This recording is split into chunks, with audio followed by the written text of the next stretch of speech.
اللہ کے نام سے شروع جو بڑا مہربان ہمیشہ مہربانیاں فرمانے والا ہے۔ میرے اللہ نے حکم ارشاد فرمایا ہے، هو الذی، فرمایا وہی تو اللہ ہے، یصورکم،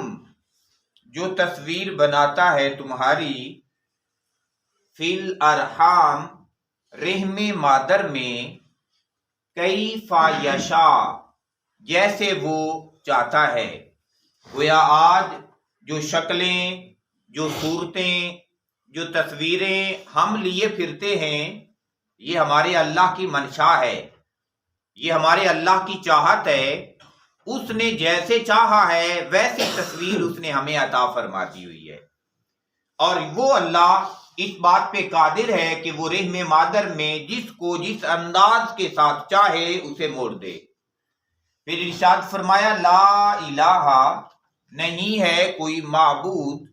الا ہوا، سوائے اس کے، العزیز، جو غالب بھی ہے، حکیم، اور خوب حکمتوں والا بھی ہے، جو خوب غلبے والا ہے۔ فرمایا وہی اللہ عبادت اور بندگی کے لائق ہے۔ وہ الذی، اور وہی اللہ ہے، انزل، جس نے نازل فرمایا ہے، علیک الکتاب،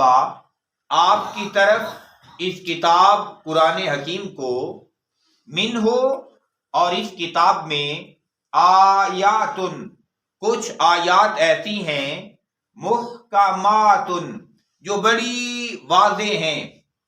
ان کا معنی، ان کا مفہوم، ان کی مراد بالکل واضح ہے۔ ہن، اور وہی آیتیں جو محکم ہیں، واضح آیتیں ہیں، ام الکتاب، وہی اس کتاب کی اصل ہیں، وَأُخَرُ، اور کچھ دوسری آیتیں ہیں، متشابہات، جو متشابہ ہیں، ان کا معنی اور ان کا مفہوم اس انداز کے ساتھ واضح نہیں ہے، ان میں تشریح کی ضرورت ہے، وہ متشابہ آیتیں ہیں۔ لیکن فرمایا فَأَمَّا الَّذِينَ، پس بہرحال وہ لوگ، فی قلوبہم، جن کے دلوں میں، زیغن، کجی ہے، بیماری ہے، فرمایا فَیَتَّبِعُونَ، وہ تو پیروی کرتے ہیں، ما تشابہ، اس کی جس کے اندر تشبیہ ہے، تشابہ ہے، حالانکہ چاہیے تو یہ تھا کہ وہ آیتیں جو بالکل محکم آ گئی ہیں، واضح حکم آ گیا ہے، تو بندہ آنکھیں بند کر کے اللہ تعالیٰ کے ان واضح احکام کے اوپر عمل شروع کر دے۔ لیکن وہ جن کے دلوں میں بیماری ہے،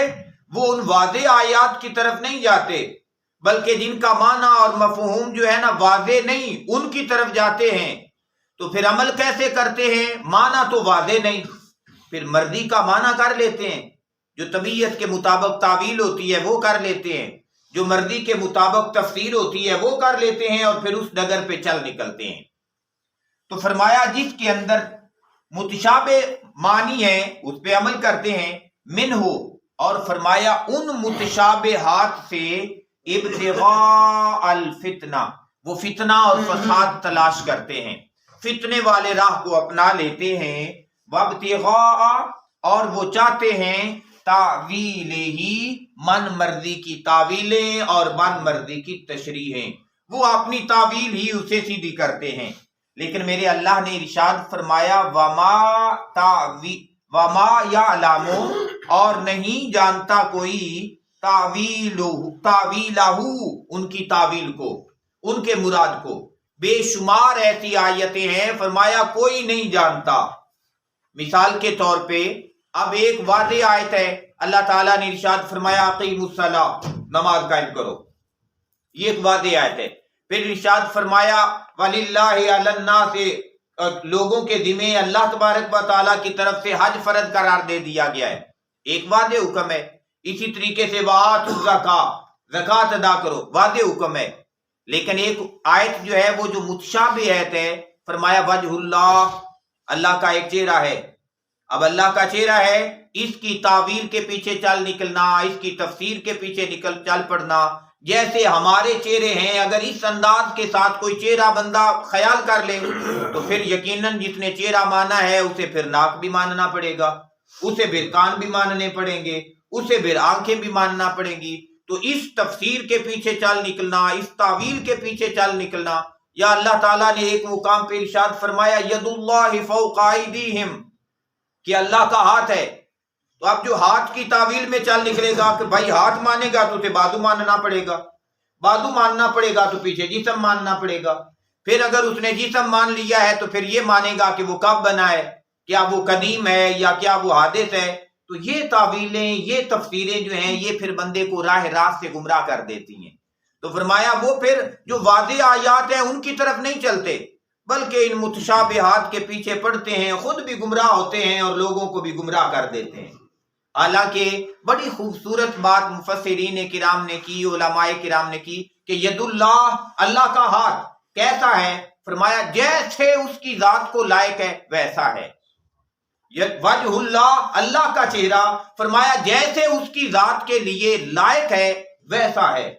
یا بعض مقامات پہ مفسرین نے اس کا معنی کیا کہ اللہ کے ہاتھ سے مراد جیسے اللہ تعالیٰ پوری کائنات کو اپنے دست قدرت میں تھامے ہوئے، تو فرمایا اس دست سے مراد، ہاتھ سے مراد دست قدرت ہے، اور دست قدرت سے مراد اللہ تبارک و تعالیٰ کی مرضی، اللہ کی منشا ہے کہ جیسے اس نے چاہا، جیسے اس کا علم، جیسے اس کا ارادہ ہے، فرمایا ویسا ہی ہے۔ تو ہمیں ایسی باتوں کی تعویل کی طرف نہیں جانا چاہیے، اور میرے اللہ نے ارشاد فرمایا وما یعلم، نہیں جانتا کوئی تعویلہ، ان کی تعویل کو، الا اللہ، سوائے اللہ تبارک و تعالیٰ کے، اللہ کے علاوہ کوئی نہیں جانتا۔ والراسخون، اور فرمایا وہ لوگ جو پختہ ہو گئے ہوتے ہیں، جنہیں پختگی نصیب ہو جاتی ہے فی العلم، تو اللہ تبارک و تعالیٰ کی عطا سے فرمایا وہ جانتے ہیں۔ اور اس مقام پہ اگر یہ ترجمہ کیا جائے کہ وہ لوگ جو پختہ ہو گئے ہیں علم میں، یقولون، وہ یہ بولی بنا لیتے ہیں آمنا بہی، ہم ان پر ایمان لے آئے، کہ اللہ ید اللہ، وہ اس پہ ایمان لے آئے، وجہ اللہ، وہ اس پہ ایمان لے آئے، لیکن اب ان کی حقیقت کیا ہے؟ فرمایا وہ ان کے پیچھے بھاگتے ہی نہیں ہیں، کیونکہ یہ آیتیں واضح آیتیں نہیں ہیں، یہ محکم نہیں ہیں، یہ متشابہ ہیں۔ تو متشابہات پہ ایمان رکھنا فرمایا بندے کے لیے یہی کافی ہے، بندے کے لیے یہی کافی ہے۔ کلن، اور وہ جو والراسخون فی العلم ہے، علم کے اندر پختہ لوگ ہیں، فرمایا وہ کہتے ہیں کہ کلن، تمام کا تمام، من عند ربنا، یہ ہمارے رب کی طرف سے ہے، پورے کا پورا کلام، پورے کا پورا قرآن یہ ہمارے اللہ تبارک و تعالیٰ کی طرف سے ہے۔ وما یذکروا، اور وہ نہیں نصیحت پکڑتے اس قرآن سے، الا، سوائے ان لوگوں کے، اولو الالباب، وہ جو عقل والے ہیں۔ یعنی اگر نصیحت بھی نصیب ہونی ہے اس قرآن سے بھی، تو فرمایا صاحب عقل اور صاحب شعور لوگوں کو اس سے نصیحت نصیب ہوگی۔ بہت دفعہ ایسے ہوتا ہے، بعض دفعہ بندہ کہیں سے کوئی ایک پوائنٹ بات سن لیتا ہے، اس کے دل میں بیٹھ جاتی ہے، تو وہ پھر ایک ہی بات پہ اصرار کرتا ہے کہ جی آپ فلاں بات کا ترجمہ نہیں بیان کرتے، آپ فلاں بات کی تشریح نہیں بیان کرتے، کیونکہ اس نے وہ آیت واضح آیت نہیں ہوتی، وہ متشابہ آیت ہوتی ہے، اس نے کہیں کسی بندے سے اس متشابہ آیت کی ایسی تفسیر سنی ہوتی ہے جو اس کی مرضی کے مطابق ہوتی ہے، یا جو اس کے جو قلبی میلان ہے اس کے مطابق ہوتی ہے، تو وہ چاہتا ہے کہ ہر بندہ یہی تفسیر کرے،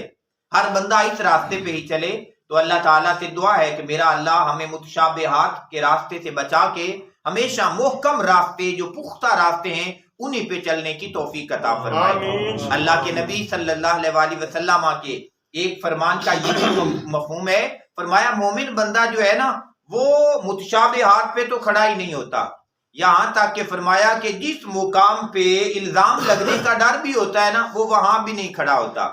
بلکہ وہ ایسی بات کرتا ہے، ایسے راستے کو اپناتا ہے جو بالکل صراط مستقیم کی طرف لے جاتا ہے۔ اور صراط مستقیم بھی اللہ کے نبی صلی اللہ علیہ وسلم نے ایک مقام پہ فرمایا، آپ نے خط کھینچا کہ یہاں سے یہاں تک صراط مستقیم ہے، لیکن سارے راستے پہ ادھر بھی پاک ڈنڈیاں بنائی، ادھر بھی پاک ڈنڈیاں بنائی، ادھر بھی کھڑکی کھول دی، ادھر بھی دروازہ کھول دیا، فرمایا یہ سارے شیطان کے دروازے ہیں۔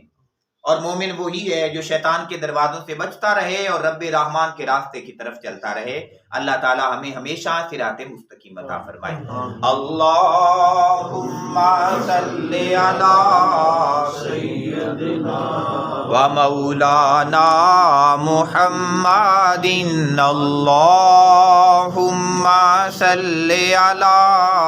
سیدنا و مولانا محمد وعلی آلہ وصحبہ وبارک وسلم۔ کر سب دعا۔ اللهم صل على سيدنا محمد وعلى آل سيدنا محمد